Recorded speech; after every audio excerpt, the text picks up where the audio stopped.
The first knife stroke of summer came before the town of Crestfall had finished its coffee. Clara Marsh stood in the yard behind the cabin at 5:30 in the morning.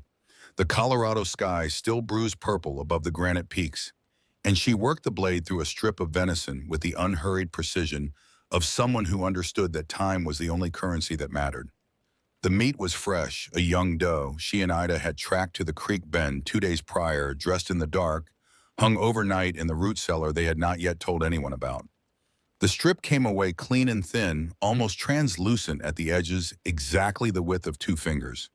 She draped it over the wooden rack she had built the afternoon before, using boards pulled from the cabin's ruined back wall, and she reached for the next piece without looking up. Across the main road, Harlan Pruitt had already positioned himself on the porch of his general store, with a tin mug and an audience of 3. He had the particular gift of men who mistake volume for authority, a voice that carried farther than it deserved, shaped by years of being the largest personality in a small room. He watched Clara work for a moment before deciding that the sight required commentary. "Would you look at that?" His mug tilted in her direction. Midsummer in the finest valley in Colorado, and the Orphan girls out there jerking meat like the Sioux are coming. The men around him produced the laughter he expected. It was an easy laugh, the kind that costs nothing and commits to nothing, and it drifted across the road and reached Clara with perfect clarity in the still morning air. She did not look up. She reached for the salt. Inside the cabin, Ida was already awake, already at the small table by the single east-facing window, where the first light was best. She had a piece of charcoal and a sheet of brown paper salvaged from the wrapping of the supplies they had purchased 2 days prior, and she was drawing lines. Not the idle lines of someone thinking, precise lines calibrated the work of a mind that processed the world in quantities and ratios rather than impressions. The paper was divided into a grid. The columns were labeled with abbreviations only she fully understood. The rows represented weeks. At the top of the first column, she had written a single number, 127. She studied it for a moment, then drew a small box around it the way you might frame a word in a document that you expect to return to often. The cabin had been waiting for them like a verdict. When the matron at St. Augustine Foundling Home in Denver had handed Clara the deed 3 weeks earlier, a folded rectangle of legal paper gone soft at the creases from years in a filing drawer, she had done so with the particular efficiency of an institution releasing an obligation. No ceremony, no wishes for the road. The deed transferred ownership of a parcel of land and the structure upon it in the valley of Crestfall, Colorado, recorded in the name of Thomas Marsh, deceased. There had been a moment standing in the doorway of the Foundling home with Ida beside her, in a single canvas bag between them, when Clara had understood that this was what the rest of their lives looked like. Not a gift, but a problem handed to them by the dead. She had folded the deed carefully and put it in her coat pocket and started walking toward the livery where the weekly stage would take them west. The structure the deed described as a dwelling had required significant generosity of interpretation. The front wall leaned. The chinking between the logs had crumbled in long, pale streaks to the ground. The roof over the rear room had partially surrendered to a winter Clara and Ida had spent in Denver, and the boards of the main floor had warped and split in patterns that suggested years of moisture and neglect working quietly in the dark. The glass in one window was gone, entirely replaced at some point by a square of oilcloth so old it had gone rigid. They had stood in the doorway on the afternoon they arrived, the June light falling through the collapsed section of roof in a slanted column full of dust, and neither of them had said anything for a long moment. There was nothing to say that would change what they were looking at. It was Ida who had found the hatch. She had been moving along the near wall, pressing the floorboards with her boot to test for structural integrity before committing her weight when her foot went through a section that was not merely rotted, but deliberately weakened. Thinned from below, Clara would understand later to allow easy removal from either side. The board gave way with a sound like a dry cough, and Ida's leg dropped into darkness up to the knee. She caught herself on the wall and held still. Then she lowered herself carefully to the floor, pulled the broken section free, and leaned down into the gap. The smell that came up was not the smell of rot. It was cold and mineral, and faintly herbed the scent of a place that had been sealed against the outside world with intention. She did not call for Clara. She waited until Clara crossed the room to her, and then she looked up with an expression that was not excitement, but something more careful than that. "Come down," was all she said. The ladder was solid. Whoever had built it had used green lumber left to cure in place the rungs thick enough for a grown man's boot. The descent was 14 steps. The ceiling of the chamber below was low enough that Clara had to tilt her head slightly to the right to clear the central beam, and she made note of this automatically the way she made note of everything that would require accommodation. The walls were stone, flat river stones, fitted together without mortar, but with such care that the joints were barely visible in the lamplight. Ida had produced from her bag within 60 seconds of reaching the bottom. The floor was packed earth-hard as ceramic cold, even through the soles of their boots. The temperature dropped the moment you stepped off the ladder. Not the wet cold of a root cellar dug into clay, a dry, still cold, the kind that does not fluctuate with the seasons above, because the earth at that depth has its own permanent climate. The chamber was not large, perhaps 16 feet on the longest wall and 10 on the shortest, but it had been built with a specificity that a simple root cellar does not require. The shelving along the east wall was constructed of iron brackets set into the stone, not wood brackets, that would eventually rot iron, the choice of someone thinking in decades rather than seasons. The central beam overhead had notched grooves cut at regular intervals along its length, clearly designed to hang things. The floor near the western wall had a shallow channel cut into it that ran to a small drain hole in the corner, a provision against any water that might somehow find its way in.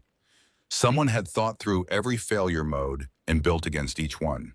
In the corner farthest from the ladder, under a flat stone that served as a lid, was the tin box. Clara lifted the stone and removed the box without ceremony. It was not locked. Inside, resting on a folded square of canvas, were 11 gold double eagle coins, $20 pieces, the largest denomination in common circulation, and beneath them, a single folded sheet of paper covered in close handwriting. The paper was dated December 1879. The hand was unsteady, the kind of unsteadiness that comes not from age but from a body fighting something and losing. Clara read it standing in the lamplight with Ida beside her, and she read it twice before she folded it and held it against her sternum for a moment with both palms flat against the paper. Their father had not been a sentimental man by all accounts. Accounts that reached them only through the fragmented testimony of neighbors and social workers who had dealt with the aftermath of his death, since Clara and Ida had been 6 when he died, and remembered almost nothing of him directly. The letter was not sentimental. It was practical in the way that a last communication from a practical man would be. It described the hatch, the cellar, the iron brackets, the drain. It explained that the coins were for building supplies, not for spending on comfort. And at the bottom, after the accounting was complete, there were 2 sentences that were not practical at all. They were the 2 sentences of a man who had stood in that cellar alone at the end of something and understood exactly what he was leaving behind and for whom. "I built this for you, not for myself. If winter comes early, do not wait for others to save you." Clara put the letter in her pocket beside the deed. She looked at Ida. Ida was looking at the iron brackets. "Tomorrow," Clara said, and that was the beginning of everything. What they needed, they could now afford. The 11 double eagles represented more money than 2 orphan girls arriving in a frontier valley on a stage from Denver had any reasonable expectation of possessing, and Clara understood immediately that this fact had to be managed carefully. They did not spend all at once. They did not spend in a pattern that would draw attention to the total. Ida had already calculated in the first morning, after the discovery, the approximate quantities they would need: how many pounds of salt, how many yards of canvas, how many clay pots, how many cords of wood to supplement what they could cut themselves. And Clara took Ida's numbers to Harlan Pruitt's general store across the road and bought in increments on separate days, the way a family buying groceries buys, rather than the way a person with a specific project buys. Pruitt noticed anyway, because Pruitt noticed everything that passed through his store and assigned it a narrative.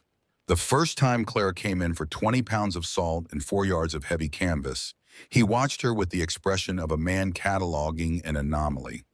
The second time, a week later, for coarse black pepper and a dozen clay pots with fitted lids, he said, "You're buying an awful lot of curing supplies for 2 girls who haven't got a smokehouse."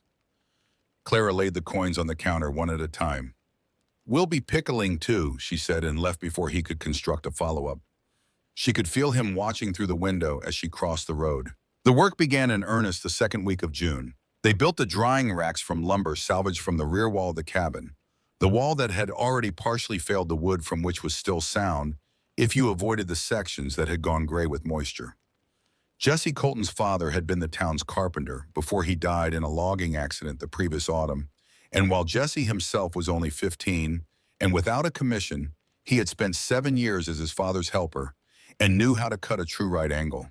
Clara had watched him doing odd repairs around the widow Jensen's house the week after they arrived, and when she walked across to speak with him, she did so without preamble. She described what she needed. He listened. He did not ask why. He named a price that was fair, and she paid it, and the racks were done in 3 days. 4 racks each, 8 feet long, positioned to catch the maximum hours of Colorado summer sun. They were not decorative. They were not the racks of someone playing at homesteading. They were load-bearing structures with crossbars set at 6-inch intervals designed to hold the weight of wet meat in quantity without warping, and when they were full for the first time in mid-June, they held 80 pounds of venison and rabbit cut to uniform thickness and salted on both sides, and the sight of them from the road was arresting, the strips of reddening meat catching the afternoon light like something between industry and ritual. Harlan Pruitt's commentary scaled with the display. By the 3rd week of June, he had graduated from observations to performances, timing his remarks for the largest available audience. On a Tuesday morning, when the freight wagon from the Eastern Pass had brought a small crowd to his porch to collect packages and exchange the week's news, he looked across at the drying racks with theatrical amazement. "I count 100 strips of meat over there, gentlemen. 100 strips. Either those girls know something we don't, or they're the most anxious orphans in the Colorado Territory." The men laughed. One of them, a farmer named Roy Dills, who had 300 pounds of cured pork in his own smokehouse and a barn full of summer squash, said something about squirrels that Clara did not hear in full, but understood from its shape. Clara heard it all. She and Ida both heard everything the way people who have spent years in a place where others held all the power learn to hear passively, continuously filing it away. Not for emotional response, but for information. The laughter told her things that the town felt secure, that security had curdled into condescension. That condescension meant they were not watching what she and Ida were actually doing with the care they might have devoted to someone they took seriously. This was, she recognized, an advantage. People who are laughing are not counting. The berries came in the 2nd week of July. The slopes above Crestfall were dense with serviceberry and gooseberry at higher elevation, and chokecherry along the creek banks, and wild strawberry in the south-facing clearings where the snowmelt ran earliest. Clara and Ida went out before dawn with canvas bags and came back before the heat of midday and spread the harvest on stretched hides in the sun. Thin layers turned twice a day kept away from the shade that would slow the drying and invite mold. The process was slower than meat. The berries shrank to 1/3 of their original size before they were done hard and intensely sweet, the concentrated version of themselves. Packed into the clay pots and sealed with rendered tallow, they would keep through the coldest winter without fermenting. Ida managed the tallow rendering herself. She had learned the process from a woman at St. Augustine who had grown up on a farm in Ohio and retained beneath the institutional exterior she had developed over decades of institutional life, the practical knowledge of someone who had been taught to waste nothing.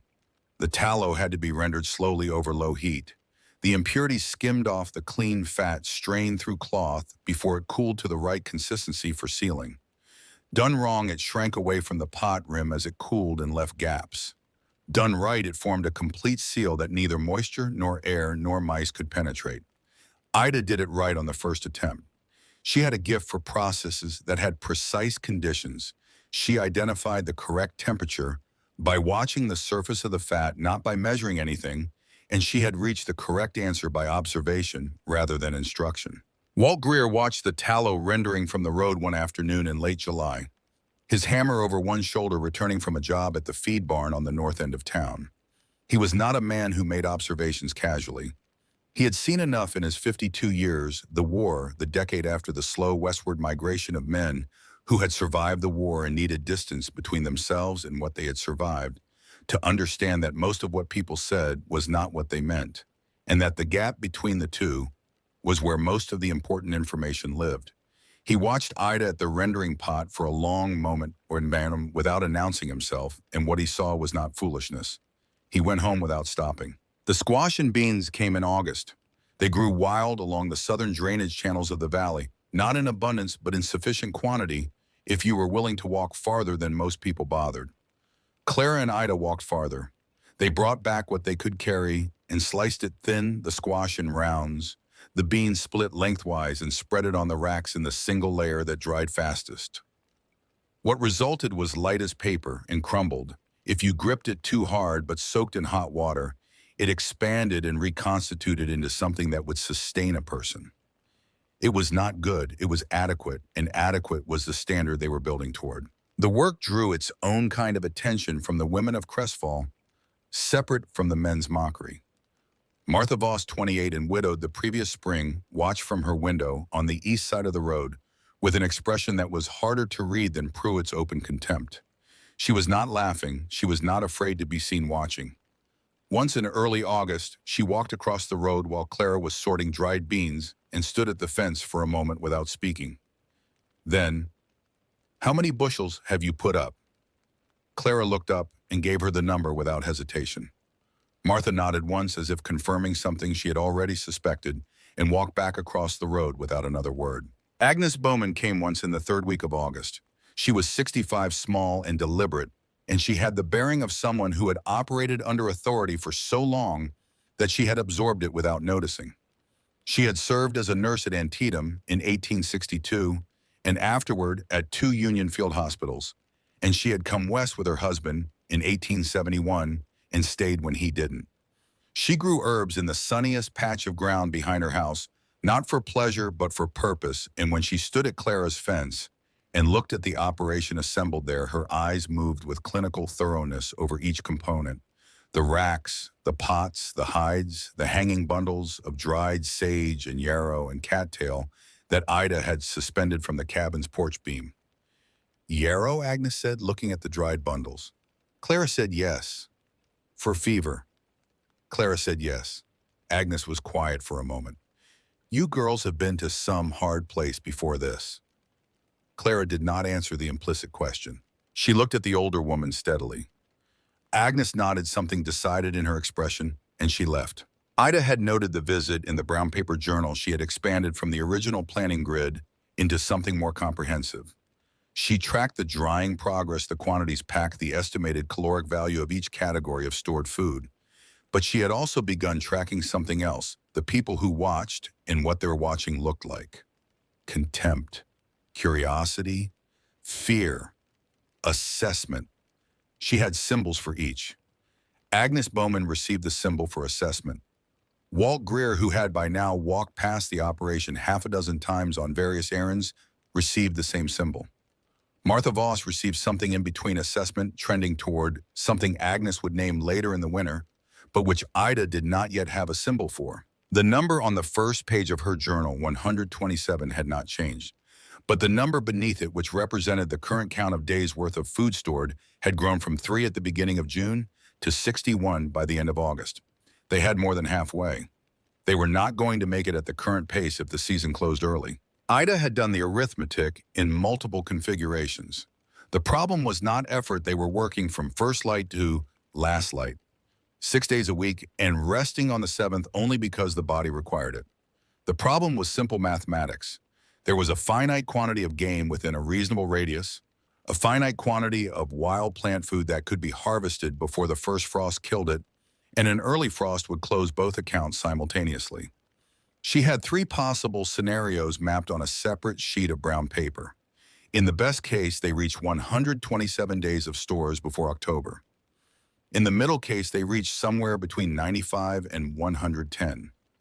In the worst case, the season closed before they hit 80, and what lived in the hatch would sustain 2 people through a normal winter, but not a long one. She had not shared the worst case with Clara. There was no purpose in sharing it yet.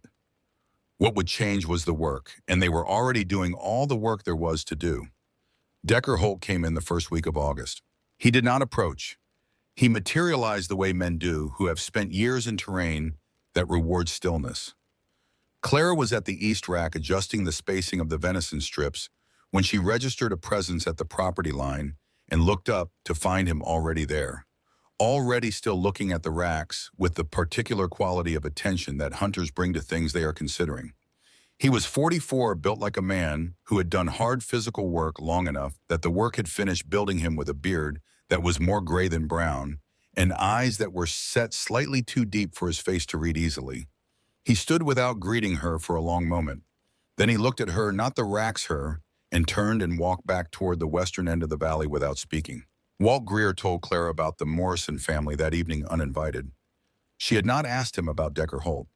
He came to the fence after supper and stood there in the cooling dusk and said, "I don't know if anyone's told you about the winter of '71. She had not heard about the winter of '71.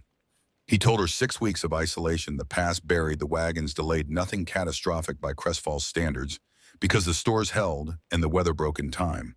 But during the last 2 weeks of it, the Morrison family, a man, his wife, and a 14-year-old daughter, all three bedridden with a chest sickness, that had moved through the valley that February, had found themselves without sufficient firewood and with their last food stores gone. They had neighbors. The neighbors had brought what they could spare. But there had been a period of 4 days during which a significant portion of the Morrisons' remaining supplies had gone missing. And Decker Holt had subsequently appeared at Harlan Pruitt's store offering to sell dried venison at a price that didn't account for the risk of hunting in February. Nothing had been proven. Holt had provided a portion of his venison to the community during the worst of the isolation and was credited with it. The Morrison family had survived. The matter had been set aside in the way that frontier communities set aside matters that would require confrontation of a man with knives and 2 large sons. Walt Greer had not set it aside internally. He had been setting it down at the feet of everyone he considered trustworthy, ever since one telling at a time, without quite knowing what he expected anyone to do with it. Clara listened to all of this without interrupting. When he finished, she said, "Thank you for telling me." He seemed to want her to say more. She didn't. She went inside. Cal Holt, the younger son, came 4 days later. He was 19 and had his father's physical structure, but not yet his father's economy of expression. He was still a young man's version of that stillness, the kind you assume as performance rather than inhabit through practice. He stood at the fence and looked at the drying racks with an expression that was trying for casual and landing about 15 degrees from it. He named a price for the dried venison strips. It was lower than the price Clara would have charged a stranger off the street. She looked at him and waited. He repeated the price, slightly adjusted upward, and she understood that the adjustment was the ceiling he had been sent with, and that they both knew it. She told him the racks weren't for sale by the strip. He asked what they were for. She said winter. He held her gaze for a moment longer than he needed to, which told her the answer had surprised him, and then he left. Ida watched from the window. Later she wrote Cal Holt, sent to assess value, not assessment reconnaissance. The season turned with the slow certainty of a mechanical thing. The light changed first, not dimmer, but different. The Colorado summer sun acquiring in late August, a quality that was all angle and no heat, and the shadows growing long before the afternoon was finished. The aspen groves on the slopes above the valley went in the first week of September. Gold, then amber, then the thin papery rattle of empty branches, and with them went the particular ease that the town of Crestfall had settled into for the season. Harlan Pruitt restocked his shelves from the last supply wagon of the year, noting the arrival of flour and coffee and salt fish with the satisfaction of a man who has checked the last box on a list he expected to check. The barns on the north side of the valley were full of hay. The root cellars were dug and packed. The season had been good. The mockery of the Marsh sisters had become, by September, less a practice than a reference point, something people mentioned with the comfortable distance of an anecdote that had already arrived at its conclusion. But something happened in September that Harlan Pruitt did not advertise. A sickness had moved through the valley's livestock beginning in late summer, starting in the northernmost holdings and spreading south through the fences that connected property to property with the same democratic thoroughness that disease always demonstrates when given a root. It was not a dramatic sickness. There were no animals dead in the pastures with audiences gathered around them. It was quiet, the kind of decline that looked like a bad week and was actually the beginning of the end. By the time the pattern was clear enough to name perhaps 35% of Crestfall's cattle and a similar portion of its hogs had died or had to be slaughtered and processed immediately before the meat turned. The slaughter meat went into barns and root cellars and was recorded against the winter's supply as if it were planned. It was only upon inspection of the actual numbers, a calculation very few people had been motivated to perform, that the math revealed a different story. Pruitt had done the calculation.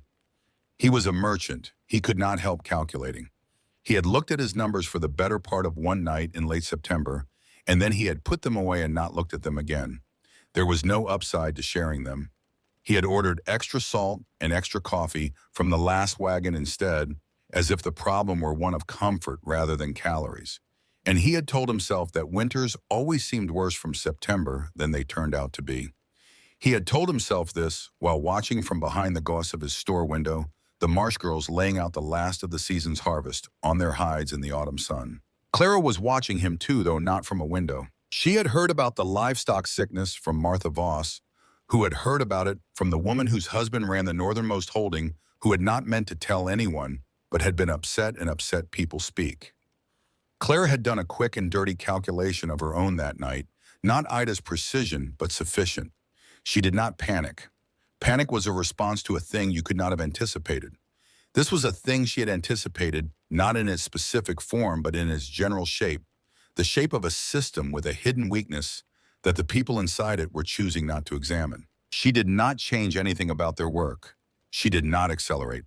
There was nothing to accelerate. They were already working at maximum capacity. What she changed was smaller and more internal. She stopped leaving any margin in her estimates. Every calculation she gave Ida in the evenings now assumed the worst configuration of factors, not the median. The first October snow fell on a morning so still that Clara heard it before she saw it, a softening of the ambient sound outside, a muffling of the valley's ordinary noises. She went to the window and looked at a world that had been white overnight, a gentle and almost apologetic covering that melted by noon. 3 weeks earlier than the previous 3 years' first snowfall, by Walt Greer's records, which he kept in a ledger in the back of the smithy with the careful attention of a man who had learned to pay attention to the things the landscape was trying to tell him. Ida went outside after supper and stood for a long time looking at the sky, her head tilted back at an angle that in another person might have suggested prayer, but in Ida simply indicated that she was looking at something specific. Clara watched her from the doorway. When Ida came back inside, she went straight to the brown paper journal and made a notation without being asked to explain it. Clara crossed the room and looked over her shoulder. The notation read 3 weeks early, adjust by factor. How short are we? Clara asked. Ida looked at her numbers for a moment. 3 weeks, maybe 4. We needed 3 more weeks of harvest. Clara looked at the door. Outside, the first snow was already gone, but the sky above the peaks had the particular flat gray of a sky that had more to say. Then we do what we can with what we have. Ida looked at her. This was the kind of exchange they had been having since they were 6 years old and huddled in a dormitory that was running out of warmth. The exchange where the size of the problem was named without drama, and the decision to proceed anyway was made without ceremony. They had both learned in that dormitory what it cost to let the size of a thing make you smaller than the thing required you to be. They had learned it from a 4-year-old boy named Peter, who had not had anyone to learn it with. Clara remembered Peter the way she remembered certain physical sensations from childhood, not as a narrative with a beginning and middle and end, but as a persistent condition. The specific timbre of his crying in the nights of February 1872, when St. Augustine's soup had become something that offended the word soup by occupying the same vessel. The particular quality of the dormitory silence after his crying stopped, not the silence of sleep, but of something else, something that filled the space where a sound had been and weighted it differently. She remembered the shapes his shoulder blades made under his thin institution shirt. She remembered the morning his bed was empty and Sister Margaret's face when the children noticed, and the way Sister Margaret's face answered the question by not answering it. She had made her promise to Ida that night in the dark, and she was not a person who unmade promises. The promise was not about heroism. It was about physics. The physics of a system that had failed once because no one had built a redundancy into it, and the absolute determination that she would not inhabit such a system again without having built the redundancy herself, whatever it cost, whatever it looked like from the road. What it looked like from the road was something people called crazy. She could live with that. The last week of October, the final supply wagons came through the pass from the east and were met by the usual crowd at Pruitt's store. Sacks of flour and coffee and brown sugar were unloaded. Barrels of saltfish were rolled into position against the south wall of the store. Nails, lamp oil, tobacco.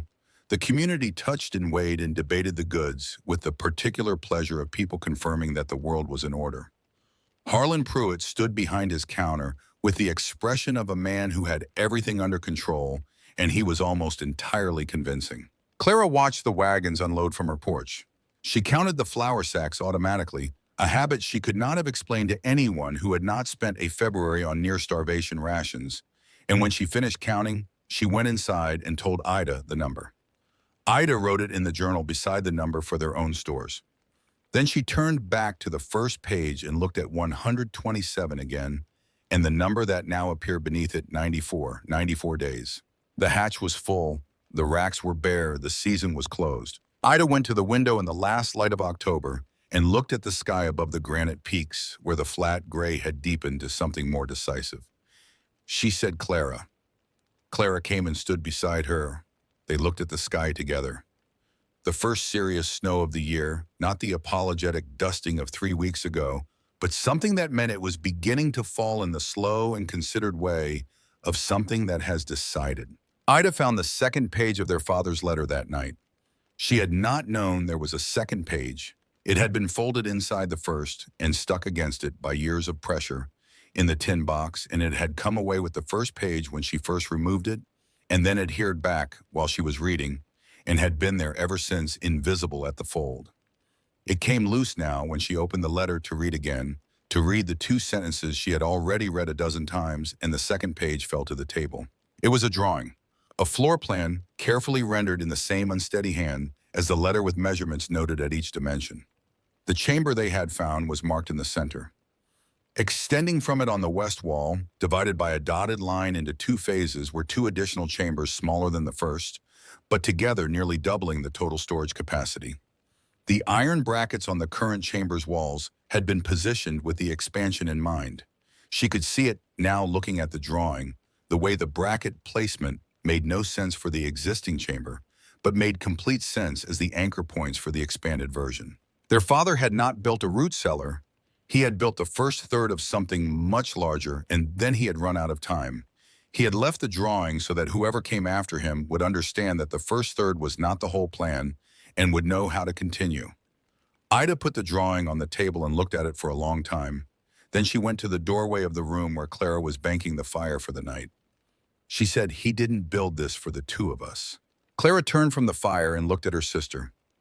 Outside, the snow was falling in earnest now, and the light through the window had gone the flat white of a world that was rearranging itself under a layer of something permanent, and the valley was very quiet, and the night was just beginning its long work. Clara looked at the drawing Ida held out to her. She looked at it for a long time. Then she looked at her sister. "Then we'll have to be ready for more than 2, she said. The fire settled in the grate. The snow continued its patient falling. 127 miles of mountain winter stood between Crestfall and the outside world, and the 2 women who had spent a summer being laughed at went to sleep in a cabin they had rebuilt with their own hands above a vault their father had left them, and outside the valley sealed itself shut with the quiet finality of a door being closed by someone who intended it to stay closed. November arrived without announcement, the way serious things often do. The snow that had begun falling at the end of October did not stop. It did not escalate into drama. No howling wind, no whiteout conditions that would have given the town of Crestfall something to point to, something to name. It simply continued day after day, a steady and patient accumulation that added 3 inches here, 4 there, building its case incrementally the way a prosecutor builds a case, each piece of evidence unremarkable in isolation, until the total becomes undeniable. By the 12th of November, the drifts along the north sides of buildings had reached window level. By the 18th, the pass was gone. Not difficult, not treacherous. Gone buried under a depth of snow that made the concept of a road through it theoretical rather than practical. The kind of depth that would require a week of men with shovels working in shifts just to open a path too narrow for a loaded wagon. The supply line that Crestfall had always assumed would be there when needed had been removed from the equation with the same quiet efficiency as everything else that winter was doing, and the town woke up to its absence the way you wake up to the absence of a sound you had stopped consciously hearing with a sudden vertiginous awareness that something essential was no longer present. The first week after the pass closed, no one said the word worried out loud. This was a matter of collective dignity. Crestfall had been snowed in before. 6 weeks in 1871, the record, and even then the wagons had come through in time. The barns were full, Pruitt's shelves were stocked. The livestock that remained after the September sickness and the losses had been discussed by this point quietly in the manner of a community processing something it would prefer not to examine directly, were being supplemented with the butchered stores. No one was hungry. The cold was the cold, which was to say it was severe and ordinary in equal measure. Harlan Pruitt opened his store an hour later than usual on the 19th of November. He told himself it was because the cold made the lock stiff. The lock had never been stiff before, but the explanation had a reasonable surface, and he did not look beneath it. He opened an hour later on the 20th as well. On the 21st, he opened at the usual time and then spent 40 minutes in the back room doing an inventory he had already done 3 days prior, as if the numbers might have changed. Clara noticed the delayed openings from across the road. She noted them the way Ida noted numbers, not with alarm, but with the precise attention of someone who understood that small changes in pattern are almost always messages from a system that has begun to fail. December settled in and the snow did not relent. The sky was the color of old pewter from morning to night, offering light without warmth, the sun a diffuse suggestion behind cloud cover, so consistent it became part of the landscape. The temperature dropped to single digits and stayed there. The smoke from chimneys across the valley rose straight up in the still air, and people counted their firewood and tried not to count it too obviously because counting is an acknowledgement. An acknowledgement makes a thing real. Jesse Colton appeared at the gate of the Marsh property on a Thursday morning in the first week of January. He was 15 and thin in a way that had nothing to do with his natural build and everything to do with the previous 6 weeks. His coat was the coat of a boy who had grown 4 inches since it was purchased, the sleeves ending well above his wrists, his hands chapped to the color of raw meat in the cold. He stood at the gate and did not open it as if waiting for permission to occupy the space, and he looked at the ground in front of his boots with the studied concentration of someone managing the logistics of a difficult moment. His mother, Ruth Colton, had been running a fever for 4 days. Not the dramatic fever of acute crisis, but the persistent low-grade fever that settles in when a body has been working too hard for too long on insufficient fuel, the kind that doesn't kill quickly but erodes. The family's food stores had run out in the last week of December. Their livestock had been among the hardest hit by the September sickness, and the compensation they had received from the emergency slaughter had been consumed in the weeks when the pass closure still felt temporary. Jesse had eaten once in the past 2 days. He had given his mother the last of the flour that morning as a thin paste with water, and he was standing at this gate instead of any other gate in Crestfall because there was something about this particular property, the racks, the full hatch, the specific purposefulness of everything he had watched from across the road all summer that had told him, even while he was laughing along with the others, that it was not what it appeared to be. Clara came to the gate from the side of the house rather than the door, which meant she had seen him coming and had been making her own assessment before he spoke. She looked at him the way Agnes Bowman looked at patients, not unkindly, but with a diagnostic directness that bypassed social softening. She took in the coat, the hands, the careful management of his expression, and she arrived at the relevant conclusions without requiring him to enumerate them. He spoke, "My mother has a fever. We don't have anything left. Not a piece." Clara held the gate closed between them. Not as a barrier, as a frame for what she was about to say, a way of making clear that what came next was a transaction rather than charity, because the distinction mattered more than it would seem to matter to someone who had never gone hungry. "What work can you do?" He looked up, thrown by the direction. "Anything, woodwork, carpentry. My father taught me to frame and to join and to true an angle. I've been doing it since I was 8. Clara opened the gate. "Then come in, but understand something before you do." She held his gaze with the steadiness of someone who has decided that a difficult thing said clearly is less cruel than a kind thing said unclearly. We don't give without receiving. Not because we're hard people, because giving without receiving makes the giver smaller every time until there's nothing left to give. You work. We provide for you and your mother. When your mother is well enough, she works too if she has something to offer. This is a system, not a kindness, and the difference is that a system lasts. Jesse stood in the open gate for a moment, 17 years of a childhood that had taught him that receiving help was a form of diminishment, reorganizing itself around a proposition that reframed the transaction entirely. His shoulders came up. Not much, just the small restoration that comes when someone offers you not pity, but a role. I can work, he said. I'll work every day. She brought him inside. Ida had tea on the small stove, not elaborate tea, but hot and hot was the currency of January in Crestfall. She put a bowl of reconstituted dried beans with venison in front of him, and he ate it with a deliberateness that was the opposite of the desperate eating of someone losing control. He ate like someone who understood that this was not a gift to be consumed carelessly, but a resource to be used with intention.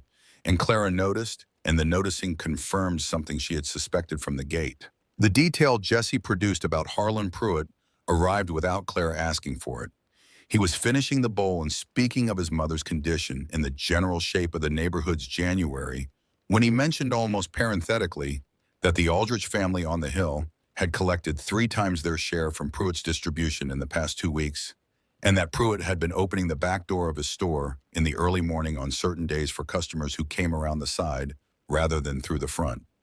Jesse mentioned it the way people mention things they assume everyone already knows, which told Clara that it was neither secret nor addressed. She did not react in the moment. She finished her tea. After Jesse had gone out to begin the first day's work clearing the snow from the woodpile that had drifted over in the night, then splitting the buried logs beneath, she sat across from Ida and said, "Pruitt is running a second queue." Ida was already writing in the journal. She did not look up. "I know, I've seen the Aldrich wagon on the side road 3 times. She finished the notation and put her charcoal down. If 3 families are hoarding double portions, the common supply fails by mid-February instead of mid-March. Then we open the hatch to the community sooner than planned. Ida looked at her. This was the decision point they had both understood was coming, the place where the calculation that had been theoretical became operational. Opening the hatch to the community meant that the stores they had built for themselves became the foundation of something larger, something that would require them to govern it, to hold it against pressure to make decisions that would not please everyone. It meant that the 94 days they had built would be stretched across 180 people rather than 2, and that the mathematics of it would require a precision and a firmness that left no room for sentiment. When Ida asked, "Now," Clara said, "before it gets worse." Walt Greer came to them rather than them going to him. He arrived the following morning with his hammer at his belt and the expression of a man who has been carrying something for a while and has decided that carrying it longer serves no purpose. He stood at the door and Clara opened it before he knocked, and he looked at her with the slightly unsettled quality of a person who keeps finding that she is one step ahead of where he expects her to be. He told her about Pruitt and the backdoor arrangements, confirming what Jesse had reported, with the additional detail that it was not 3 families but 5, and that Pruitt had been accepting payment in promissory notes against spring earnings, which meant he was not merely preferring wealthy customers, but building himself a financial position relative to the community's distress.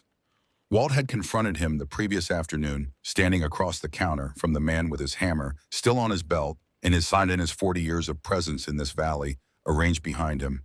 And Pruitt had initially denied it, and then minimized it, and then been silent, which was the sequence a man runs through when he knows he's been caught and is looking for an exit from the conversation that allows him to keep some part of his dignity. Clara listened to all of this. Then, "I need you to go back and tell him that his remaining stock comes into the common supply today. Not tomorrow. Today." Walt looked at her. She continued, "Tell him that if he participates willingly, no one needs to know the specific arrangements he made. If he doesn't, everyone will know by nightfall. That's not a threat. It's an accounting of the actual options." Walt was quiet for a moment, examining the architecture of what she had just described, and then he said that he could do that, and he left. Pruitt arrived at the Marsh property 2 hours later with 3 of his store assistants carrying the remaining hidden stock in crates. He did not look at Clara when he set them down in the yard. She did not comment on the arrangement he had been running. She looked at the crates, assessed their contents, and said, "Can you keep a ledger?" He looked up. "I've been keeping ledgers for 30 years. She handed him a blank book from inside the cabin. "Then keep this one. Every person who comes, every skill they offer, every portion that goes out, accurate, incomplete." He took the book. He held it with both hands in the cold and did not say anything. And the absence of his usual commentary was its own kind of statement. The system that emerged over the following week was not elaborate. Elaborate would have invited argument about the elaborations. It was simple enough to explain to anyone in 2 sentences and precise enough that it could not be gamed without the gaming being visible. You came with a skill or your labor. You received a measured portion for yourself and each dependent in your household. You came back each day and did the same. The portion was not generous. It was calculated to sustain function rather than comfort, calibrated by Ida to the caloric needs of adults doing physical work in extreme cold versus adults resting indoors versus children with different measurements for each category and no exceptions in either direction. The skills that arrived surprised Clara less than they might have surprised someone who had not spent a summer watching this community from across a road. Martha Voss came on the second day with needles and wool and an offer to produce winter gear for anyone working outside: mittens, boot liners, the thick neck coverings that prevented frostbite and sustained cold. She sat at the work table in the marsh cabin for 4 hours a day and turned out products with the speed of someone for whom the work was entirely automated, her hands operating independently of her attention, while her attention tracked everything else in the room. Agnes Bowman came and established a small medical station in the corner of Walt's Smithy, the warmest secondary building in the valley, where she treated frostbite and fever and the scurvy that was beginning to show in people whose diet had been reduced to meat and flour for 2 months. She identified the early signs of it, the slow-healing small cuts, the aching joints that the patients attributed to cold, and she managed it with pine needle tea and whatever she could coax from beneath the snow in the form of early vegetation, which in January was almost nothing, but almost nothing is different from nothing. Walt Greer became the person Clara had recognized him as the moment he had told her about Decker Holt and the Morrison family, the connective tissue of the community, the person whose combination of long presence and physical authority and evident personal ethics gave him standing with people who would not have accepted the same message from someone younger or smaller or newer to the valley. When a family's patriarch balked at working under the direction of 2 women who were half his age, it was Walt who stood beside Clara, not as a replacement authority, but as a corroborating one, and his presence transformed the proposition from submission into pragmatism, which men of a certain type can accept where submission is impossible. Jesse worked from the time it was light enough to work until it was dark, and on the days when the weather allowed it, he worked in the dark too, by lantern light, splitting wood with a rhythm so consistent, it became part of the valley's ambient sound, a heartbeat regular and reliable marking time against the silence of the snow.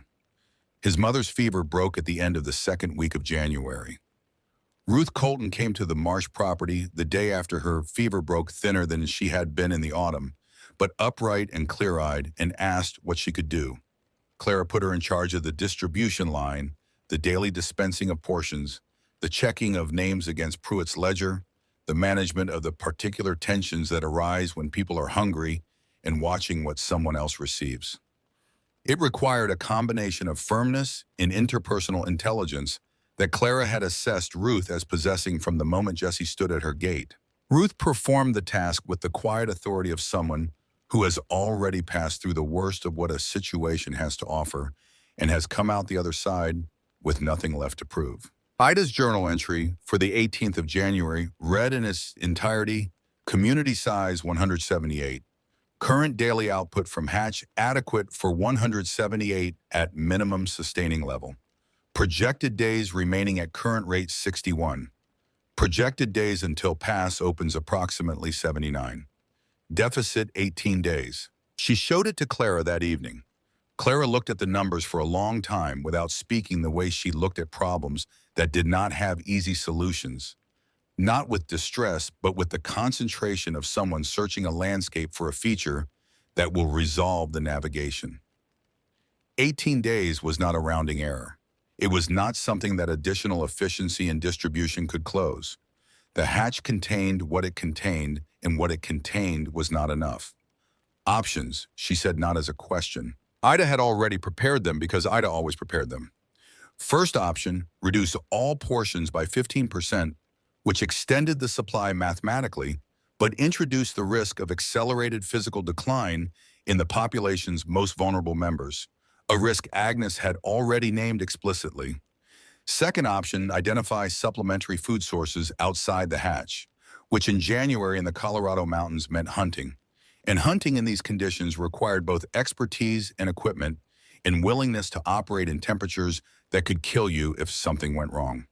Third option, both of the above in combination with the portion reduction applied selectively, smaller reductions for children and people doing heavy physical labor, larger reductions for adults at rest, and the hunting conducted by the 2 or 3 people in the valley with sufficient skill and knowledge of the terrain. There were 2 or 3 people in the valley with sufficient skill and knowledge of the terrain. One of them was Decker Holt. The fire in the keg stove at the center of the cabin put out warmth in a radius of about 8 feet, and beyond that the January cold asserted itself through the log walls. Clara sat inside the radius, and Ida sat at its edge, and outside the window the valley was the particular blue-black of a clear winter night when the snow reflects the starlight, and the world appears luminous and deeply cold in equal measure. The deficit of 18 days occupied the space between them without being named again. The question of Decker Holt occupied it too, also without being named, because naming it required deciding something about the kind of pragmatism they were willing to practice. Decker Holt and his sons had been absent from the community system entirely. They had not come to register skills. They had not come to collect portions. They had not been seen at Pruitt's store or Walt's smithy or anywhere in the social geography of the valley's collective response to the winter. This could mean that they had sufficient stores of their own. Decker had spent a career accumulating exactly the kind of survival knowledge that would make independent winter management possible. It could also mean something else, something Clara held in her mind without sharing it with anyone because the evidence was not yet sufficient to make the claim. She was not naive about Decker Holt. Walt's account of the Morrison winter sat in her understanding of the man as a fixed point around which everything else about him organized. The reconnaissance quality of Cal's August visit, the assessing look Decker himself had given the Racks the week he appeared at the property line, the specific geographic isolation of their cabin at the western edge of town, which meant that anyone approaching from the direction of the Holt property would have to pass the Marsh cabin first. These were not data points that a person with Clara's history of attending to threat was able to ignore. She told Jesse to add an overnight watch to his rotation framed as protection of the woodpile against the weather. She told Walt that she wanted to know the moment Decker Holt or either of his sons came into the eastern part of the valley for any reason. She did not explain why to either of them, and neither of them asked because Walt had already done his own arithmetic, and Jesse was developing through the experience of the past 2 weeks the capacity to recognize when an instruction contains more than its surface. The keg stove at the center of the smithy was never allowed to go out. Walt had made this the one inviolable rule of the space that had become the valley's informal gathering point. Someone was always responsible for the fire shifts organized with the same methodical attention that governed the food distribution, because a fire that went out in January was not an inconvenience but a crisis. People came to the smithy in the evenings not because they had been invited, but because warmth is a social force when it is scarce, and the warmth of the smithy gathered the community, the way fires have always gathered the communities. And in that gathering, the community began to develop the shared understanding of its own situation, that individual households, each managing their own fear and isolation, could not have developed alone. Agnes Bowman held what she called informal consultations at the smithy on alternating evenings. Not medical consultations, though those happened too, but conversations about the practical management of the winter's specific challenges. How to minimize the caloric cost of keeping warm, which symptoms warranted concern, and which were the body's normal response to reduced intake and cold. How to keep children's spirits sufficient without the extra food that spirits in winter normally required. She delivered this information with the directness of a woman who had spent years in contexts where softening the truth cost more than it saved. And the people who listened to her began to look at their own situations with the analytical distance that analysis as opposed to dread makes possible. It was Agnes who came to Clara on a morning in the last week of January before the rest of the valley had begun its day. She came to the front door rather than the gate, which meant something had changed in her assessment of the formality appropriate to this relationship. She stood in the doorway and said, "I need to tell you something about what I saw in the war and what I think it means for what's happening here." Clara stepped back and let her in. Agnes sat at the small table and wrapped both hands around the cup Clara set in front of her and spoke without preamble. She had been at Antietam as a nurse, which meant she had managed the aftermath of a single day that produced more casualties than most people accumulate in a lifetime of exposure to violence. What she had learned there and in the field hospitals afterward was that the patients who died were not always the ones with the worst physical injuries. Sometimes the most damaged bodies survived because the person inside them had decided without ceremony or drama that survival was the requirement and they were going to meet it. And sometimes patients with wounds that should have been manageable died because something in them had already made a different decision, and once that decision was made, it was very difficult to reverse. "What I'm watching in this valley," she said, "is people who are starting to make that second decision. Not consciously, but I can see it in the way they sit, the way they speak about spring. They're beginning to use the past tense about things that haven't happened yet." She looked at Clara with the directness of a woman who has earned the right to say hard things to anyone. You need to give them something to believe in that isn't just the food coming out of that hatch every day. The food keeps their bodies. You need something that keeps the rest. Clara sat with this. Outside, Jesse's axe was already sounding its regular rhythm against the morning silence, and the smoke from the Smithy's chimney was rising straight in the still air, and the valley was white and sealed and very quiet. And Clara understood that Agnes was right, and that the problem she was describing was the one that the numbers in Ida's journal could not account for. She thought about what her father had written at the bottom of a letter composed in a dying man's hand in a stone cellar beneath a cabin he had built for people he would not live to know. The specific instruction was practical. Do not wait for others to save you, but the specific instruction contained within it a larger proposition that the difference between survival and its absence is at its root a question of agency, of believing that your actions have consequences, of understanding that what you do with your hands today connects to what you eat next month, and that this connection, once grasped, cannot be severed by weather or isolation or the size of the problem in front of you. She called a meeting that evening at the smithy, not an announcement, a meeting with everyone present. 178 people in a space designed for metalwork, packed close enough that their collective body heat raised the temperature by 8 degrees within the first 10 minutes. Clara stood at the center by the keg stove and waited until the room was quiet, and then she told them exactly what Ida's number said. The current stores, the daily output, the projected days remaining, the size of the deficit. She delivered it in the tone of someone reading coordinates from a map, not to produce fear, but to produce the shared understanding that fear in the absence of information generates on its own and cannot displace once established. 18 days, she said. That is the distance between what we have and what we need. I'm not telling you this to frighten you. I'm telling you this because 18 days is a problem we can work on. And working on it requires everyone in this room to understand that it exists. The silence after this was different from the silence that had been accumulating across the valley for weeks. Not the silence of people privately managing dread, but the silence of people who have just been handed a specific task and are orienting to it.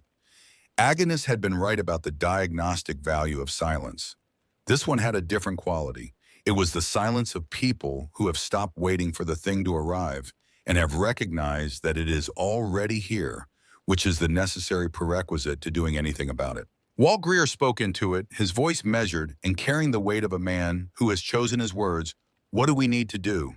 The answer to that question was the second phase of what Clara had already been building. And she delivered it without hesitation because she and Ida had been working it out for the past 4 days. Portion adjustments, specific and tiered. A hunting party to the western terrain, that Decker Holt knew better than anyone else in the valley. An aggressive collection of whatever Agnes could identify as edible beneath the snow at this stage of the winter. And one more thing, the expansion of the hatch begun immediately using the plans their father had left and the labor of every able-bodied person who could be spared from other work. Not because it would produce food now, it would not, but because the act of building the thing that would keep them through the next winter was simultaneously the act of refusing to accept that there would not be a next winter, and that refusal was precisely the thing Agnes had told her the valley needed. She had finished speaking when Decker Holt walked through the door of the smithy. He had not been invited. He stood in the back of the crowd with Virgil and Cal on either side of him, and Clara registered his presence the way she registered every variable that entered a situation she was managing immediately, completely, without visible reaction. He looked at her across the packed room. The room had gone quieter at his entrance, a specific quality of quiet that has nothing to do with absence of sound. She held his gaze. She said, "There's a seat at the front, Mr. Holt, if you've come to be part of this." The silence stretched.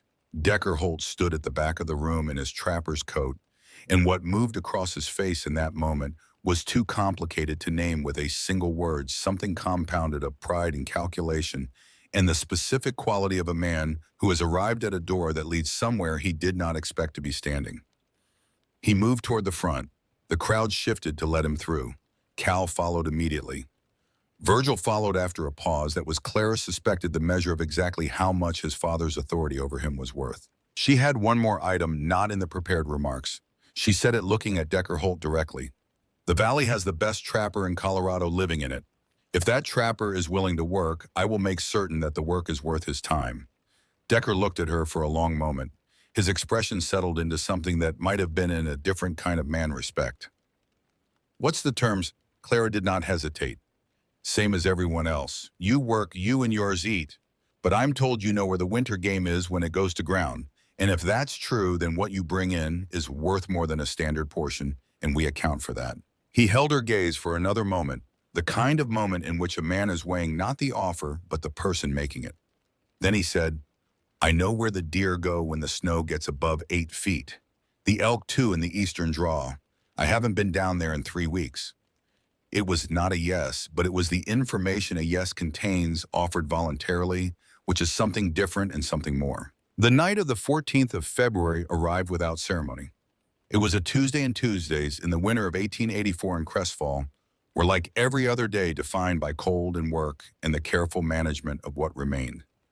Jesse had been on the overnight watch since 11, his lantern casting a yellow oval on the snow beside the woodpile, and he was awake because he had learned in the past month that the capacity to stay awake in the cold when you are tired and underfed is a skill like any other skill acquired through repetition. He heard the Holt cabin door at a distance that should have been too great for hearing, but the night was absolutely still and the sound traveled through the cold air with the clarity that extreme cold gives to certain sounds.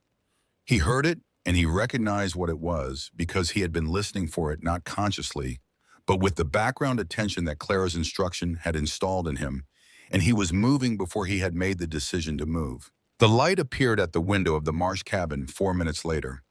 Not a lamp being carried through the house, a lamp being carried by someone moving toward a specific destination inside the house.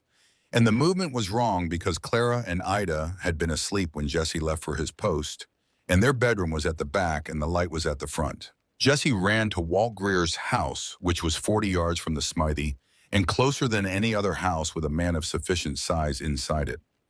He did not knock. He hit the door twice with the flat of his hand, and Walt was already moving by the time Jesse spoke. Walt went directly to the smithy and pulled the rope of the signal bell without stopping to dress fully, and the bell's sound went out across the valley like a stone dropped in still water, expanding in rings. Inside the Marsh cabin, Ida had been awake since the door broke. She had come awake completely and instantly in the way of people whose childhood trained them to treat every sound in the dark as information, and she had her hand on Clara's shoulder before the sound finished resolving into meaning. They did not speak. They moved to the hatch in the floor and pulled the iron-framed bed across it in a motion so coordinated it might have been rehearsed, and it had been rehearsed not together but by Ida alone in the weeks after the keg of firewood was burned, practicing the specific logistics of a scenario she had not shared, because naming it would have changed something in Clara that Ida needed to remain unchanged. Decker, Holt, and his sons found the hatch sealed under iron and pine and 200 pounds of bed, and they found the women they had come for standing on the other side of the room rather than inside it, and the arithmetic of the situation had changed from what they had planned. Then they turned toward the door and found something that had changed further still. 14 people in the February night, standing in the snow with lanterns and tools arranged, not in the panicked cluster of people who have run toward noise, but in the deliberate line of people who have come with a purpose. Agnes Bowman was there with a fireplace poker. Martha Voss had an iron skillet. Jesse stood at the front with his axe held across his body, not raised, held in the manner of someone who wants it to be understood that he knows what it is for. Walt Greer stood at the center, and what he held was nothing, because he did not need anything in his hands to communicate what was behind his eyes. Decker Holt stood in the doorway of the marsh cabin and looked at the line of people in the snow, and what he saw was not what he had come expecting to see. He had come expecting the isolated periphery. He found instead the core assembled and cold and absolutely certain of its purpose. The look that crossed his face in that moment was not fear. Men like Decker Holt do not produce fear easily, and the look was more complicated than fear. It was the look of a man who has made a calculation based on assumptions and has arrived at the moment where the assumptions reveal themselves as false, and the calculation must be done again from the beginning. Walt Greer said, "Holt, tonight you choose what kind of man you're going to be for the rest of the winter." Cal stepped out of the cabin into the snow and crossed to the line of people without being invited to the way he had moved at the Smithy meeting when his father was still standing still. He moved without drama and without explanation, and the movement was the most significant thing that happened in the next 60 seconds because it demonstrated to everyone present, including Decker, that the authority the Holt patriarch had exercised over his household was not in the end the kind that survives a moment of genuine moral clarity in the person over whom it is exercised. Virgil stood in the doorway. He looked at his brother on the other side. He looked at his father. He looked at Clara, who had come to stand in the cold behind the line of people with no weapon and no expression, only the specific quality of stillness that is not passivity, but its opposite. The stillness of someone who has already decided everything and is waiting for the situation to catch up with what she knows.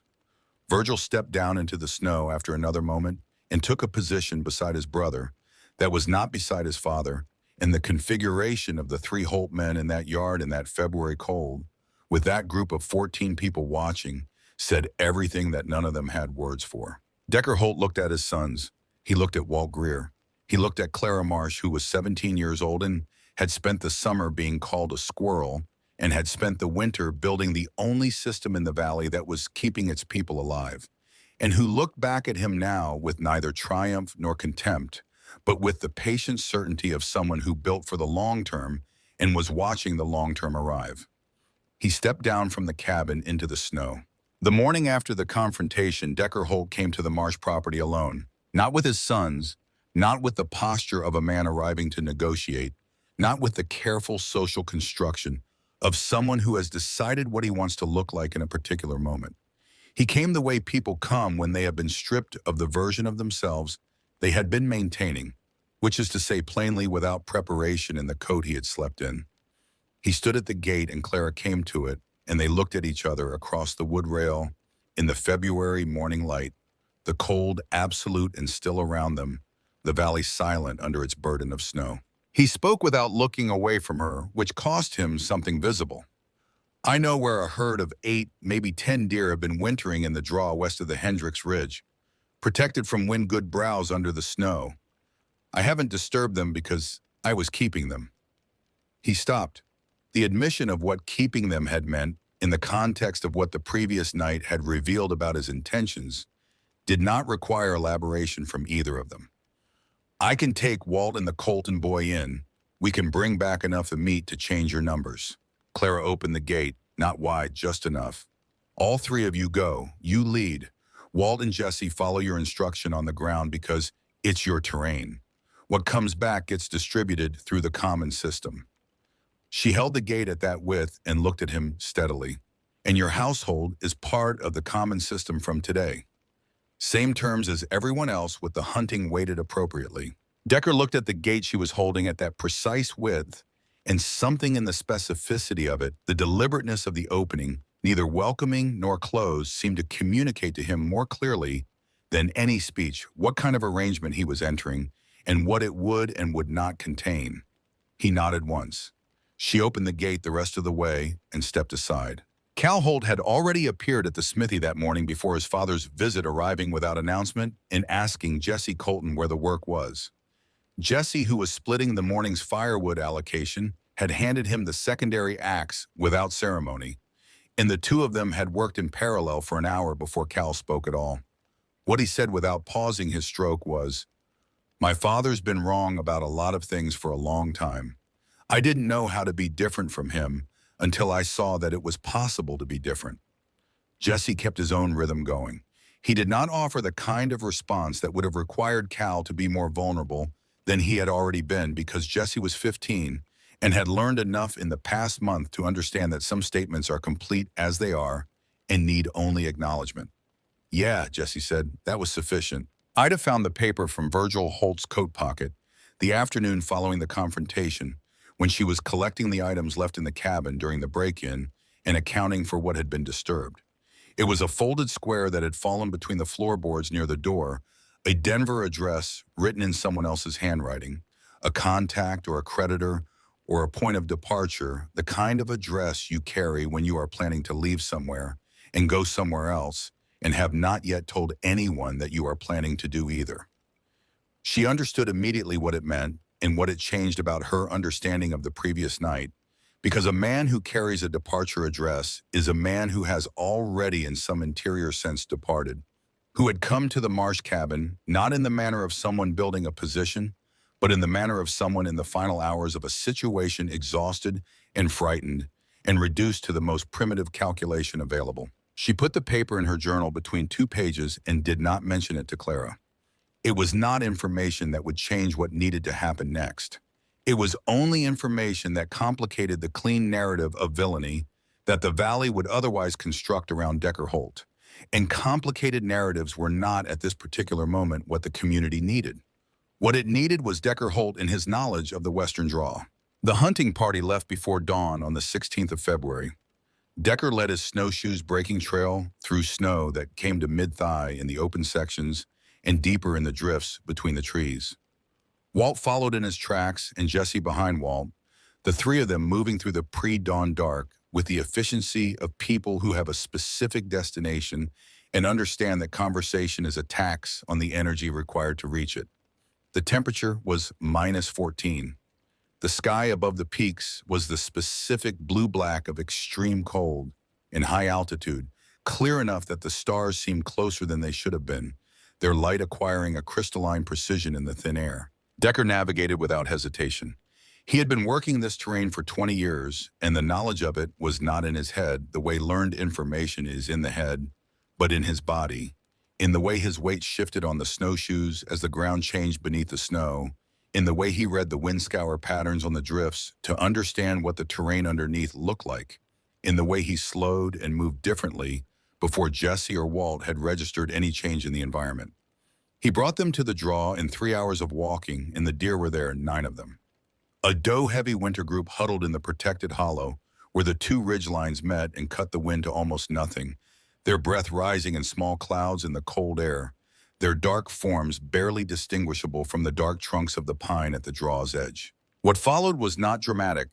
It was precise and cold and necessary, and when it was finished, the three men had 4 deer field-dressed and loaded on the pine bough sleds Decker had constructed the previous evening from material he had in his trapping cache, and they were moving back toward the valley with a weight of meat that would, by Ida's calculation, extend the community's supply by 11 days. Not 18. 11, but 11 was not nothing. 11 was the difference between a margin that might hold and a margin that certainly would not. The sleds came down the main road of Crestfall at noon, and the people who saw them stopped what they were doing.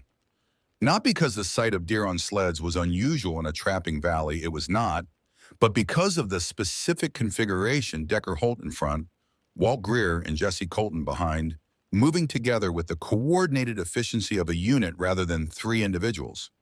The meaning of that configuration was not lost on anyone who had been present the previous night or who had heard about the previous night from someone who had been present, which by noon of the 16th was everyone. Martha Voss came out of the smithy with her hands still wrapped in the wool she had been working and watched the sleds pass with an expression that was not relief. Relief was for things you had been afraid might not happen. This was something more like the recognition of a thing you had begun to believe in before you had sufficient evidence for it, finding its evidence. Agnes Bowman supervised the butchering with the same clinical efficiency she brought to everything involving bodies and their management, organizing the women who had offered to help into a processing line that moved from slaughter to portion in 3 hours. Nothing was wasted. The bones went into the largest pot for stock. The fat was rendered and set aside for Agnes's medical purposes and for lamp oil. The hide was stretched and would be cured for use in the spring. By the time the temperature dropped again in the late afternoon, every portion of 4 deer had been allocated against need logged in Pruitt's ledger, and the first of it distributed. Harlan Pruitt had been keeping the ledger for 3 weeks by this point, and the keeping of it had done something to him that Clara had anticipated and could not have produced by any other means.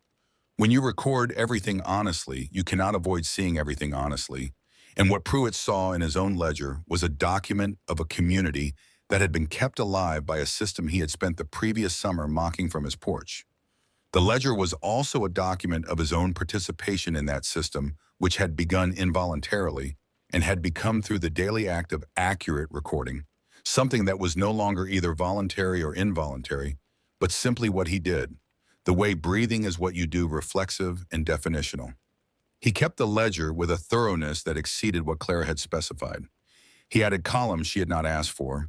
He began noting weather conditions beside the daily entries and the effect of temperature changes on consumption rates. He was building without being instructed to the historical record that a community needs in order to understand itself. Clara watched this transformation with the attention she brought to all processes that were developing towards something useful, but she did not comment on it, and she did not encourage it because encouragement would have changed its nature.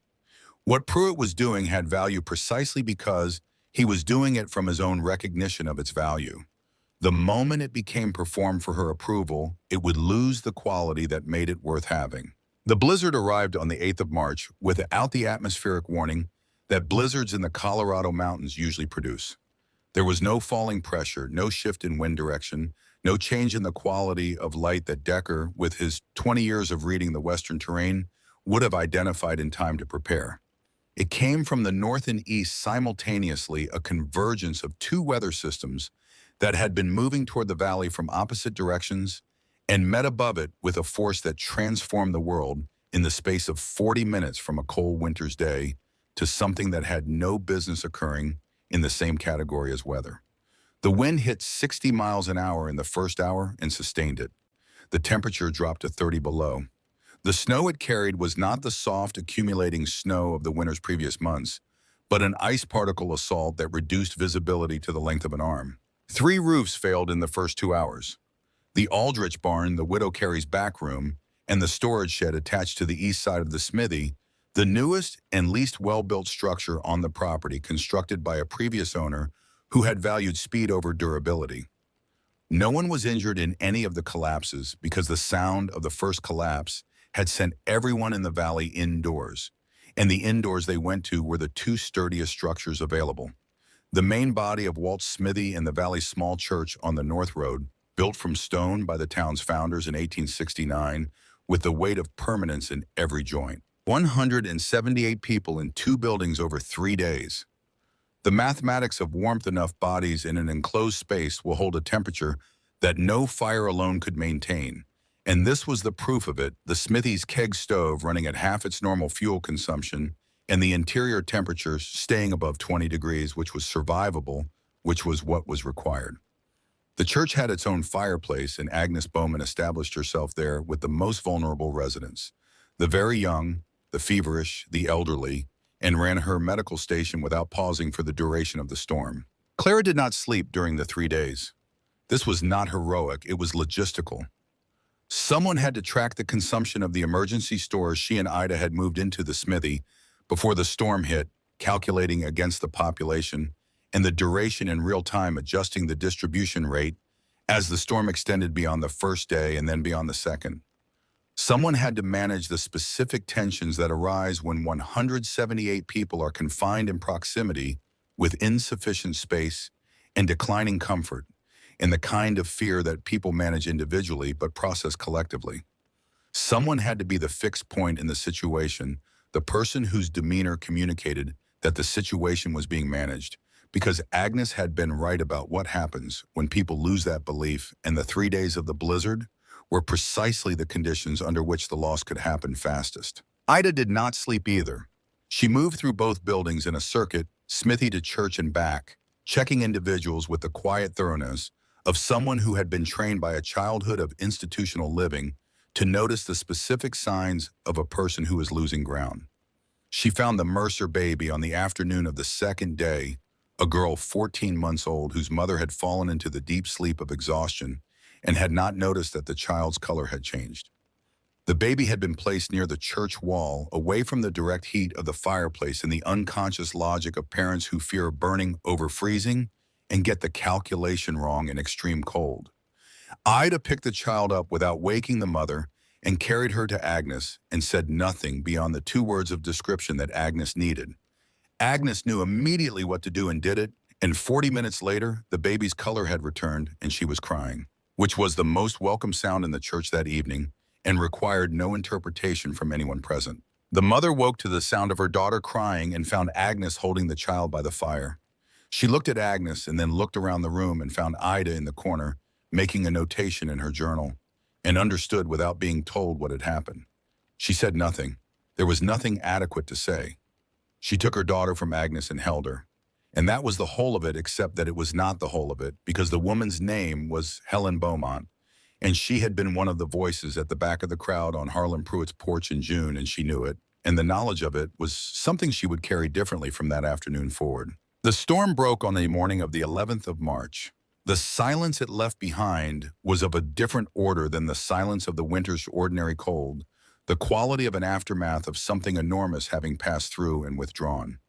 The snow it had deposited on top of the existing snowpack added 4 feet to the valley's depth, and the drifts against the north faces of buildings were in some places level with the eave lines and the world outside the smithy door. When Walt Greer opened, it was a landscape so thoroughly rearranged that the familiar geography required a moment of reorientation. People stepped out into it one at a time, squinting in the reflected light, and then they began to move without being instructed to move, because the work of the aftermath was self-evident, and they had spent 2 months becoming people who moved towards self-evident work without waiting to be directed. Jesse and Cal Holt started on the smithy's buried entry within minutes of the door opening. Martha Voss organized the women around the church's block secondary exit. Decker and Virgil, without consultation, went directly to the 3 failed structures to assess what could be salvaged and what needed to be demolished and cleared before it became a hazard. Clara watched all of this from the smithy doorway and felt something settle in her that had been held taut for so long she had stopped being aware of it as tension, the way you stop being aware of a sound that has been present continuously until the moment it stops. The community was not waiting. The community was not looking at her for instruction.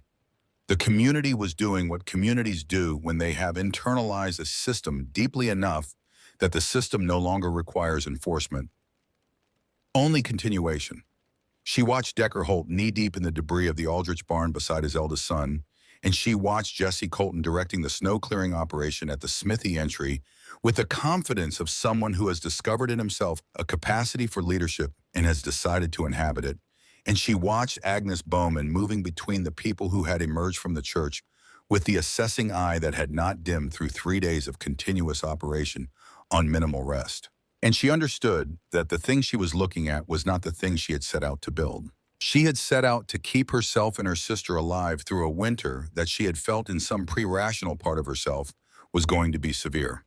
What she was looking at now was something that had grown from that intention, the way a tree grows from a seed, recognizably related to the original thing, but categorically different in scale and nature, and no longer containable by the intentions that had produced it. Harlan Pruitt came to her on the afternoon of the 12th of March.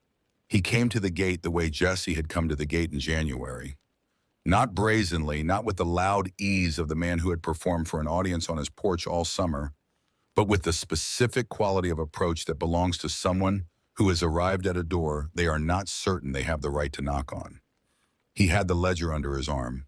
He stood at the gate, and Clara came to it, and he held the ledger out to her. She did not take it. She looked at it and at him and waited. He spoke with the deliberateness of someone who has rehearsed what they intend to say and has discovered in the moment of saying it that the rehearsal was insufficient preparation for the actual event. I want to apologize for the summer, for what I said, what I encouraged other people to say, and for the arrangements I made in December, which I knew were wrong when I was making them. He stopped.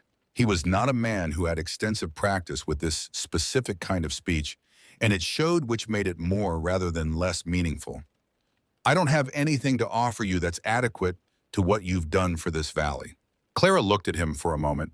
He was 58 years old, and he had spent his professional life in the comfortable position of the person everyone needed to come to, and the winter had dismantled that position as thoroughly as the blizzard had dismantled the Aldrich barn. What remained was a man who was not at his core, a bad man who had been rather a man whose particular weaknesses had been accommodated by a system that rewarded them, and who had required the removal of that system to discover what he was capable of when the accommodation was gone. She said, "Can you write well enough that people will want to read it in 20 years?" He blinked. "I think so." She gestured at the ledger. "Then don't give me that. Keep it. Add to it every day until the pass opens and the wagons come through.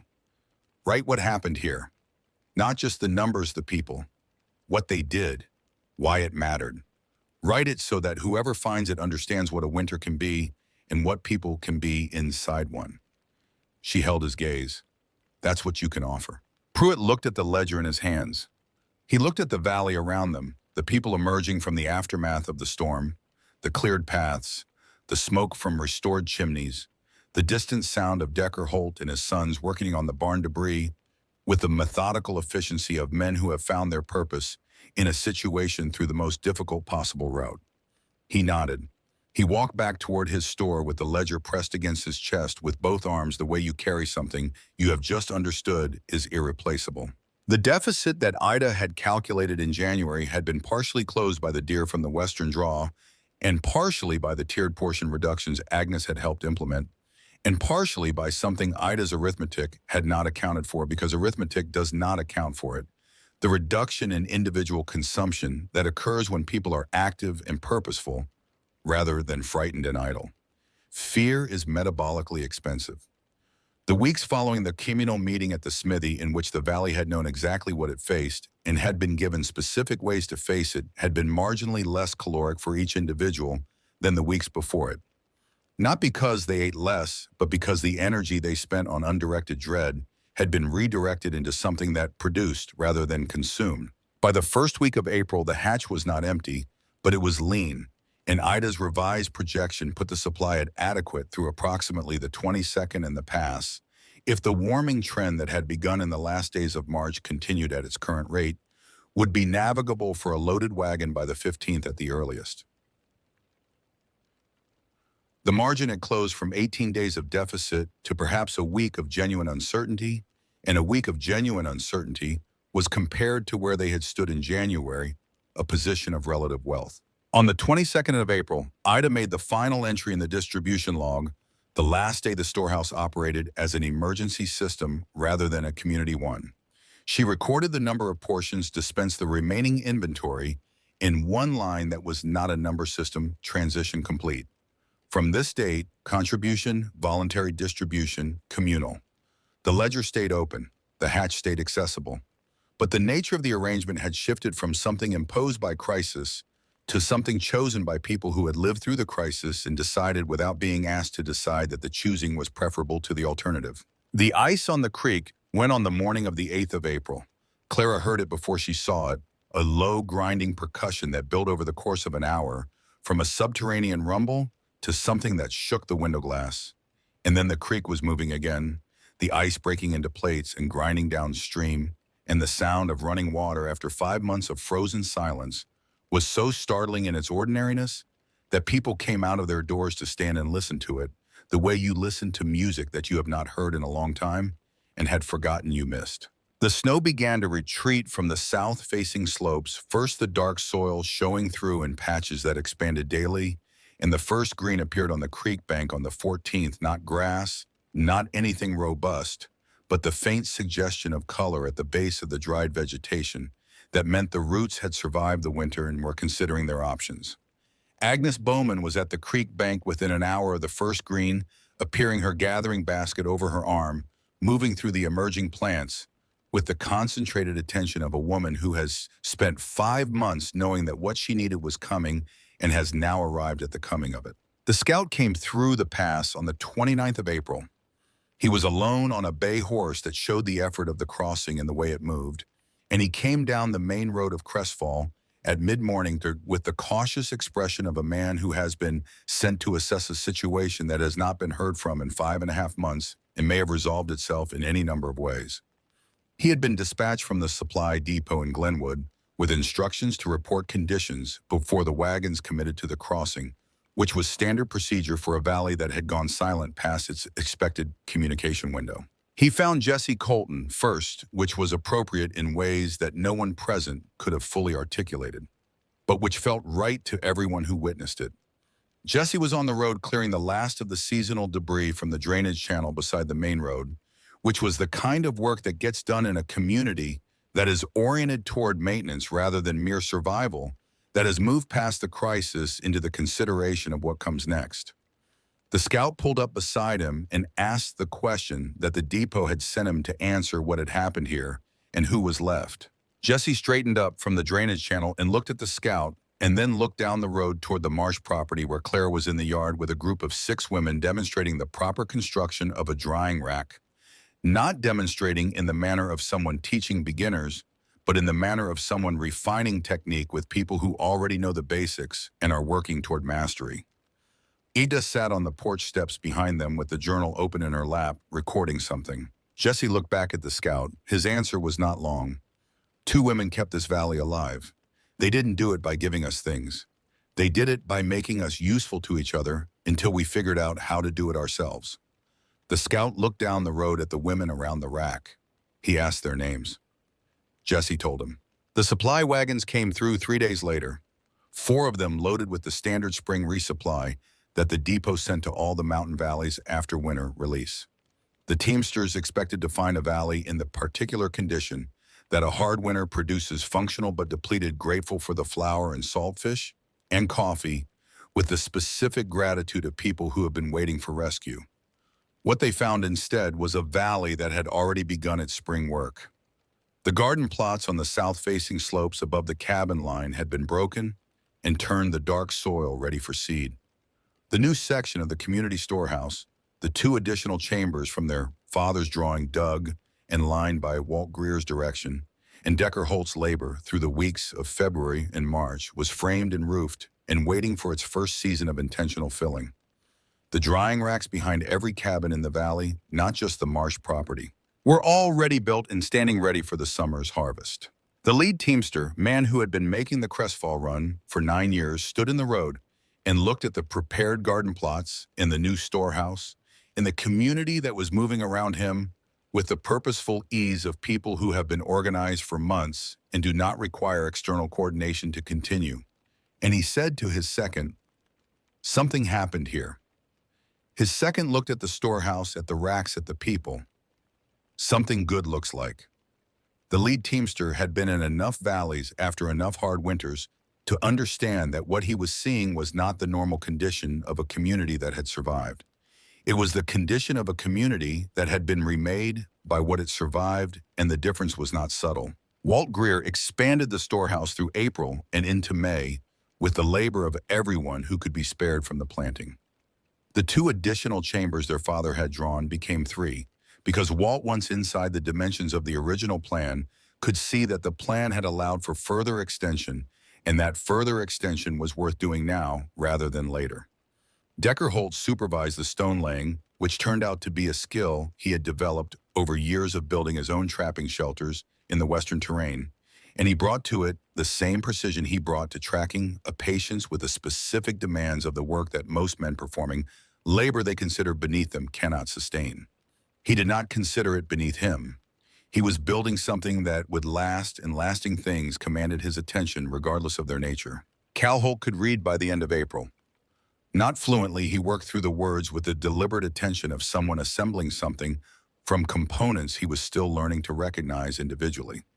But he could read the labels on the supply crates and the entries in Pruitt's ledger, and the notes that Ida posted on the storehouse door each morning describing the day's planned distribution.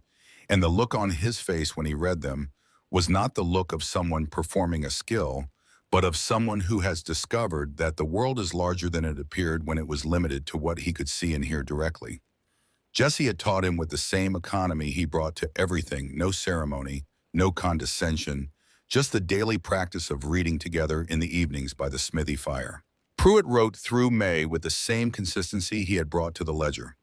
He did not write about heroism. He did not reach for the language of providence that such accounts typically employed. He wrote about the specific weight of a flour portion, in January the exact temperature, recorded on the night of the 14th of February, the number of deer that came back on the sleds from the western draw. He wrote about Jesse Colton's axe and Martha Voss's iron skillet, arranged in a line in the winter dark, and what they meant collectively that none of them could have meant individually. He titled it on the cover page in the careful hand he had been developing, A True Account of the Winter of 1883 to 1884 in the Valley of Crestfall, Colorado, being a record of what was done and by whom. He brought it to Ida on an afternoon in the third week of May, and he brought it to Ida rather than Clara because he had understood across the winter of watching them work that Ida was the keeper of the things that needed to be kept. The numbers, the records, the precise and irreplaceable documentation of what had actually happened, as opposed to what people would later reconstruct from memory and preference. He handed it to her at the gate and said, "I kept a copy for the store. This one belongs here." Ida took it. She looked at the cover. She looked at Pruitt, who was not the man who had stood on the porch with his commentary and his audience, or not only that man who was also the man who had spent a winter becoming something different and had recorded the process with sufficient honesty that the record might actually be useful. She said, "Thank you." He nodded and went back across the road. She added it to the shelf in the hatch, the shelf that had held the winter's stores and was now mostly empty, waiting for summer to fill it again.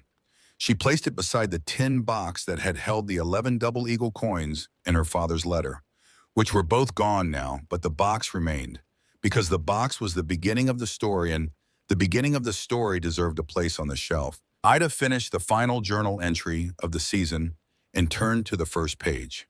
She looked at the number she had written there in June of the previous year, the number she had boxed and studied and revised and carried through every calculation of the winter.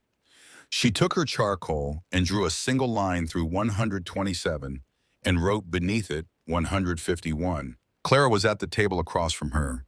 She looked at the correction without speaking for a moment, and the weight of what the correction meant, not just the arithmetic of the deficit they had navigated, but the full accounting of how much farther the winter had gone than either of them had planned, for how much of what had happened had been improvised rather than foreseen, how close the margin had been throughout, settled into the room between them. "We were wrong by 24 days, Clara said. It was not a question. Ida looked at the number. "We were wrong about the duration. We were right about everything else." She closed the journal and looked at her sister across the table. "The math says we couldn't have done it. The hatch ran short. The storm took 3 days we didn't have. The deficit closed because of things we couldn't have included in the calculation in June." She held Clara's gaze. "We didn't feed this valley through the winter, Clara. We built the structure that let the valley feed itself, and then the valley did the rest." Clara was on the porch steps in the last light of a May afternoon when Ida came out and sat beside her. The valley was in the stage of spring that Colorado does briefly and intensely, the green almost aggressively vivid, after the months of white and gray, the creek audible from the porch, the peaks above still holding their snow, but the slopes below them alive with the returning season. The drying racks behind every cabin were visible from where they sat, silhouettes in the late light, empty and waiting. By July, they would not be empty. Ida opened the journal to the first page and held it so Clara could see the correction. 127 crossed out 151, written below it. They sat with that number between them in the evening light, the same way they had sat with every difficult number across the winter, without flinching from its implications. The community storehouse holds enough for 200 people for 6 months, Ida said. If every family contributes a portion of their harvest this summer, which they will. She did not explain how she knew they would. She had been watching people for 5 months with the precision she brought to all observation, and she knew. Clara looked at the valley, at the new garden plots, at the smoke from the smithy where Walt was working late, the sound of it reaching them in the still air. At the faint outline of Jesse splitting wood in the last light, the rhythm of it unchanged from January to May, continuous and reliable, the sound of a person who has understood something fundamental about the relationship between what you do today and what you have tomorrow, and has made that understanding permanent. At the place where the road curved and the Holt property was just visible at the western edge, where Decker and his sons had spent the afternoon repairing the fence line that the winter's snowpack had damaged, working without being asked because the fence line needed repairing and they were the people nearest to it. She thought about the letter one more time, the last time she decided that she would think about it as a letter rather than as what it had become, which was simply the truth. Do not wait for others to save you. She had taken that as an instruction when she first read it, and it had served as one, and it had produced what it had produced, and what it had produced was a valley that would not need the instruction again because it had internalized the thing the instruction was pointing toward. They had not saved it. They had declined to wait for someone else to save it, and in declining they had made the space in which it could save itself, and the space was now the valley's permanent property. She thought about Peter, which she rarely allowed herself to do in daylight, and she thought about what his brief and terrible winter had been, for not in the theological sense that the adults at St. Augustine had attempted to apply to it, but in the practical sense that she had been working out across the length of her life since that February morning when his bed was empty. It had been the source of the promise, and the promise had been the source of the work, and the work had built the hatch, and the hatch had bought the community enough time to find its own capacity, and that capacity was now standing in the yard outside her window, in the form of Martha Voss teaching 3 younger women the specific technique for tallow sealing a clay pot, and Agnes Bowman pressing wild garlic she had found at the creek bend into a preparation she would add to the summer's medicinal stores, and Harlan Pruitt sitting on the steps of his store with his account of the winter open on his knee. Adding a final line before closing it for good, she said nothing to Ida. Ida said nothing to her. The Maylight finished its work on the peaks, and the valley went to the soft blue of mountain dusk, and the smoke rose from the chimneys, and the creek ran. And somewhere at the western edge of the property, the sound of Jesse's axe had stopped for the night, replaced by the silence of a valley that had come through something and was already in the manner of living things growing toward what came next.